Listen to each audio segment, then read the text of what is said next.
Hi friends, ఈరోజు నేను bagara rice చేస్తున్నాను. స్టవ్ ఆన్ చేసి కుక్కర్ పెట్టుకొని ఒక గరిటె ఆయిల్, ఒక స్పూన్ నెయ్యి వేసుకోవాలి. తర్వాత అందులోకి మసాలా దినుసులు వేసుకోవాలి.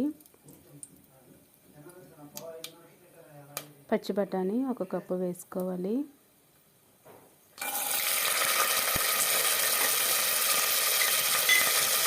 కట్ చేసి పెట్టుకుని ఉల్లిపాయలు, పచ్చిమిర్చి వేసుకోవాలి. తర్వాత ఒక క్యారెట్, ఒక బంగాళదుంప ముక్కలుగా కట్ చేసుకొని వేసుకోవాలి.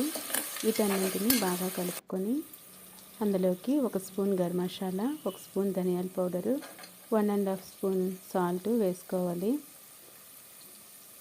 మనం తీసుకున్న 1 గ్లాస్ రైస్కి 2 గ్లాసులు వాటర్ వేసుకోవాలి. ముందుగా కడిగి పెట్టుకున్న రైస్ వేసుకోవాలి.